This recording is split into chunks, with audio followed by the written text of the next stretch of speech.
excited to have a guest with us today. It's Tim McAlpine. Welcome, Tim. Thank you. I appreciate being here. So could you tell us a bit about you and your company, Currency Marketing? That is a loaded question. That's okay. A 32-year journey, if you can believe it. I get asked, did you start it when you were 2? And I'm quick to do it. Yes, I did. But no, I've been slogging along for quite a while. Like many graphic designers, you start out as a graphic design studio and it evolved over time. And I guess as many credit union employees say, they never picked credit unions, but one of my first large clients was First Heritage Savings in British Columbia, Canada. And they were a great client. I joked at the beginning that they had a vault, they paid their bills, but the more I learned about it, the more I realized that they are really something that I could believe in. And so we went through many different phases, kind of general purpose graphic design firm, growing more into a marketing ad agency, kind of chasing that agency of record status. And when I climbed that mountain, I realized that that was not a mountain I wanted to be on the top of. And started to think about how could I evolve currency, and looked at kind of productizing. And we can get into that a little bit, but that's been really the evolution of where we started, and started as a local graphic design firm, grew to kind of working regionally in Canada. And now 90% of our clients are in the United States. Wow. And do I have this right that you're specializing, or you only do work for credit unions? Yes, that is correct. Huh. So why is that? At the beginning, it was kind of client concentration. At the beginning, when you have 2 credit unions, the 2 credit unions think it's a conflict of interest. But then when you have 5, they think you're an expert. And so we grew largely by referral, and largely in Western Canada. And our real breakthrough, and when we went real deep on specializing in credit unions, when we did a project for Commonwealth Credit Union, which merged with Service Credit Union in Alberta. They became the 3rd largest credit union in Canada. And they had what they referred to as a young adult problem. And at the time, I thought that that was just their problem. Well, it turns out it's an industry-wide issue. And so we devised a marketing program / campaign, and this was 2007. So very early days of social media. There wasn't really a way as a company to play on things like Facebook, and YouTube was burgeoning, and we had a program called Young and Free. And so it was Young and Free, Alberta, powered by Service Credit Union. And essentially we had a public search, much like The Apprentice or American Idol, where we found what we called the Young and Free Spokester. Okay. And their job was to rep their generation. And it was backed by a free checking account, which through some research, we found that there was nothing in Alberta from any of the large chartered banks or competitive credit unions that really catered to that demo. And lo and behold, it was a smash hit. And in a late night buying frenzy, because early on we had youngandfree.com is what we wanted, but couldn't have that. So we ended up having Young and Free Alberta, Young Free Alberta, and all the variations of it. And I thought, could this idea be franchised? Essentially, could I productize a marketing initiative?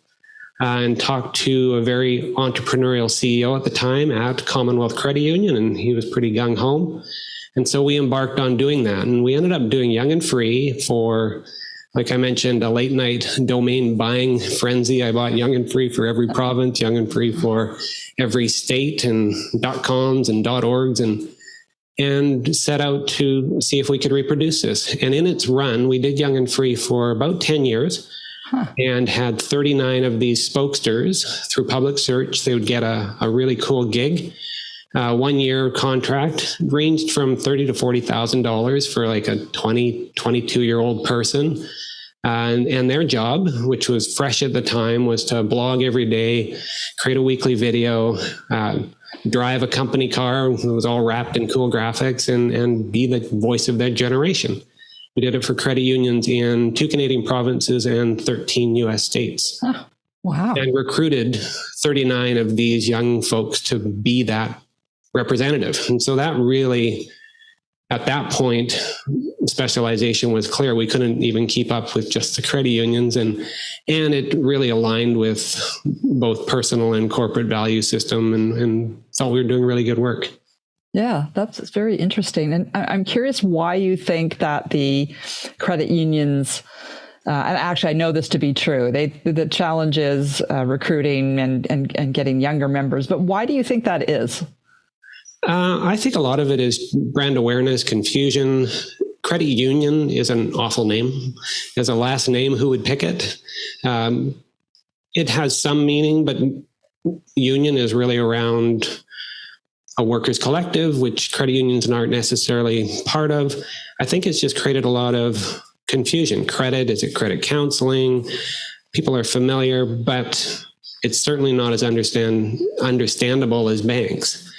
And I don't think credit unions in people's mind have necessarily kept pace. They're seen as not as convenient, whereas that local aspect to my mom and dad or an older generation was really important.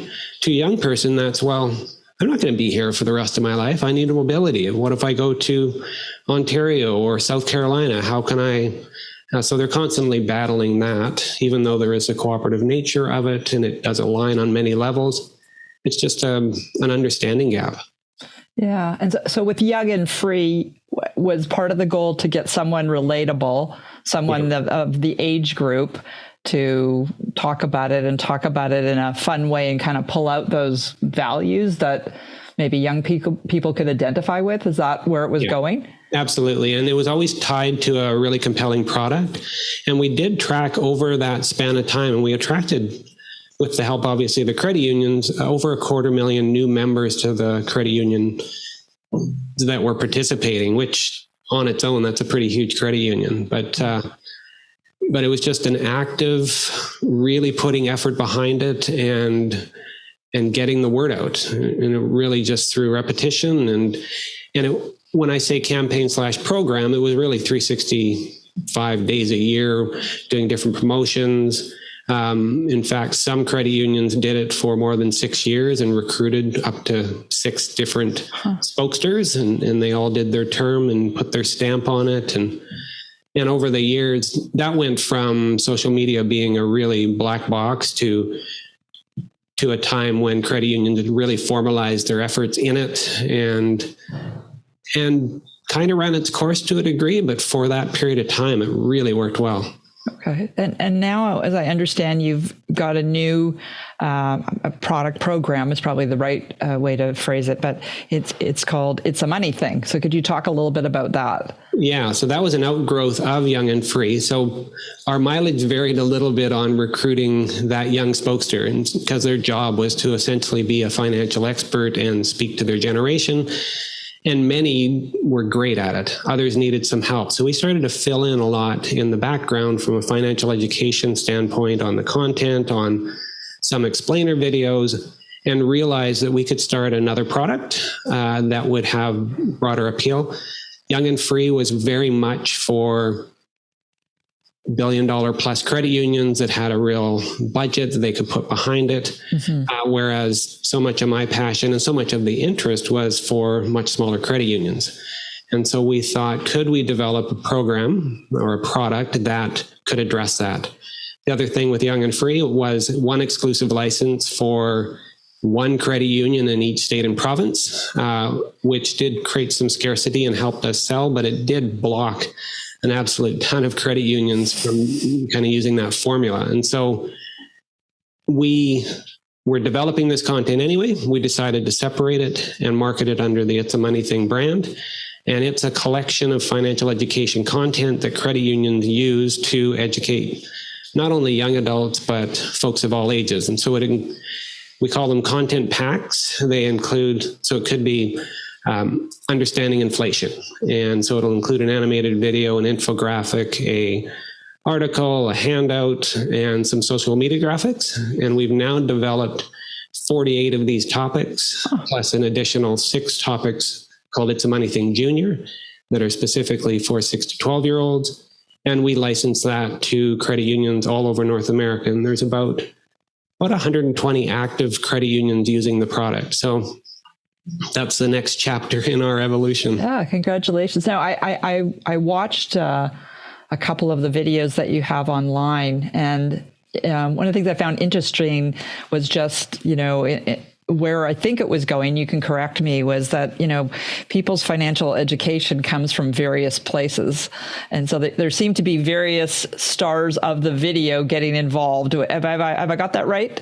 Yeah. So our main protagonist is Jen, and she's a 20-something who's just trying to do life. But wherever she goes, she's getting advice, whether she wants it or not, from a variety of different characters. And I think our premise was that financial education as a whole is pretty dry and boring. And how could we approach it from an entertainment first, education second vantage point? And that's been a real differentiator for us. So as a credit union, you could buy one of the videos, you could buy the series. How does the sort of pricing packaging work? Yeah, we've got a number of different plans, and it's a subscription model. So we have 12 topics. So you pick from our library, these are the 12 topics we want to feature, and we customize all that content, and you can use it for as long as you're an active subscriber. Next level is 24 topics, and our most popular is the 48 topics plan. And then there's a couple bundles, the It's a Money Thing Junior, which is 6 additional topics, specifically real introductory for elementary school aged kids. And then we have our Spanish bundle, which we took 6 of our most popular topics and did a complete translation of those as well. So I know you've had some great take-up in the program, 120 credit unions. Congratulations. I'm just curious if you had some feedback on the results it's bringing to those credit unions. What is the effect it's having? Really, really good. I equate It's a Money Thing a bit like a gym membership. The more you put into it, the more you get out of it. And it really depends, because like many things, a financial educator is also a marketer, is also this. And credit unions that have a dedicated financial education person or people have really done extremely well with it. So for instance, ViStar Credit Union in Florida, they actually have a series of, or a network of 21 school-based branches. And they use It's a Money Thing as their curriculum in schools, and have actually put it in front of more than 70,000 kids. And they also train kids to be the staff of the credit union. And every year there's like 200 kids that are on staff. And so that's on the extreme end. They're a very large credit union. Others will use it for, especially in the US, they tend to have real deep community ties. And one of the things is, can you come into the classroom and teach? And it's tough to pull together a presentation or content that's compelling. And so in that instance, they'll track how many kids they're in front of. Others, like Ardent Credit Union in Philadelphia, they've really taken it and built a whole campaign around it, built product around it, have a partnership with their Major League Soccer team, have kind of taken It's a Money Thing, but wrapped it into their Money Ninja program and are just absolutely killing it. And then others will use it a bit more sparingly, just to augment what they're doing in social media. Even that, right? If you're supposed to do 2, 3, 4 posts a week, it's tough to find content. And so this really helps them augment what they're doing. But yeah, to that, it really is what you put into it is what you get out of it. Sure. That makes a lot of sense. What is the ability to customize? What areas can you customize? On all of our plans, we do... It's a Money Thing powered by your credit union, and we customize all content. We do have a white label option, which allows the credit union to completely brand it with their own brand and remove the It's a Money Thing. About 95+% are okay with It's a Money Thing powered by ABC Credit Union. Okay. And we've kept the budget pretty low and accessible. We have single branch credit unions, with a couple thousand members that are using it, and some of the largest credit unions in the US. Schools First, which has over 600,000 members, are using it, and they do an extensive. It's right in their name. They have a statewide network of schools that they partner with, and so forth. So. Oh, that's great. Something you said earlier about, I think it was your favorite thing is working with smaller credit unions. You can correct me if I got that wrong. I'm just curious about why that is for you. I would say I like credit unions of all sizes. Personally, I've dealt with a single branch credit union for a long, long time, Mount Lehman Credit Union in Abbotsford, British Columbia. I was their board chair for about 7 years. I like the intimacy of a small institution where they actually know your name and there's not a call center. And to a certain degree, it's a callback to an older time. And I know that's not as viable. But as credit unions have chased scale to a certain degree, I think they lose that charm of a small local institution. And especially in the US, I love how they've combated the need for scale by the whole QSO system, where kind of scrappy entrepreneurial startups are formed between credit unions that serve a particular need. Whereas in Canada, they've kind of grown beyond that, I would say. Yeah. I was reading your, I think it's your mission and purpose statements, and I found them compelling. Do you know those off the top of your head? Because I thought they were they were very strong. You're putting me on the spot, but essentially our goal is to help credit unions appeal to young adults. Yeah. The average credit union member age in the US is 47. And in Canada, which is seen as this really progressive forward credit union system, it's actually 54, which was shocking. Whereas the actual average age of a North American is about 40. And so you don't have to be a rocket scientist to say that doesn't line up or bode well for the future. And so our real passion is helping credit unions appeal to a young consumer. And the cooperative values, I think, totally align with Gen Z, and that they just don't know it. And so... Yeah. And credit unions, to me, are just a perfect venue to work through to do that. And they're doing good in the community and just make a whole lot of sense. Yeah. And when you look at those cooperative values, what would be a couple you would pull out and say, these really resonate with younger people? The community aspect, collaboration, the whole putting people before profits is on the surface totally should resonate. It's just kind of wrapped up in a black box that hasn't done a great job of presenting itself as a viable option. I think technology, the phone, all of that is credit unions are on par or better in many cases. Just young people don't necessarily know it. Okay. Sort of the last of my main questions here is if you could give a piece of advice to credit unions looking to attract those younger people, what would it be? Talk to the young people in your credit union. The frontline staff are in that demographic. The frontline staff are also not necessarily financial experts. Some of our best use of It's a Money thing is teaching young employees about basic financial matters that they can then convey to membership. And they're also your best voice. If they believe in where they work and believe that their friends and colleagues should deal with the credit union, give them the tools they need to spread the word. Most aren't. So I think start with the young people in your credit union, build from there.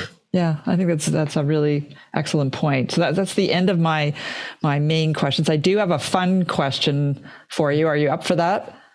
I'm up for anything. All right. So these are, I call them comedy gold, maybe. And they're so precious that we keep them in a vault. So I've got a vault here. This is our vault. And so I'm going to open up the vault with the secret code, which is very complicated.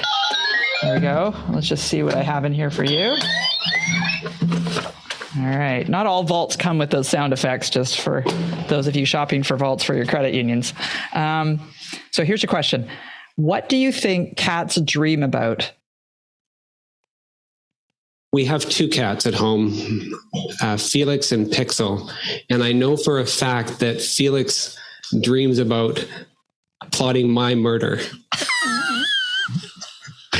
Okay. I don't know if I want to ask any more about that. Maybe we just leave that there. Well, what about your other cat? We have a much better relationship. Okay. So maybe he's dreaming about you having a long life? Well, yes. Okay. What part of the human face is your favorite and why? Wow, that's a tough one. I would say the nose because it gets there first. Okay. Those are great answers. Hi. And you didn't have any time. You didn't see those questions ahead of time. So that's awesome. Well, Tim, thanks so much. And thanks for the work you're doing. I applaud you on this focus of young people. They are the future of every company. They're certainly the future of credit unions. So thanks for what you've invested and the help that you're bringing to credit unions and for being my guest. Thanks so much. I appreciate it. Thank you very much.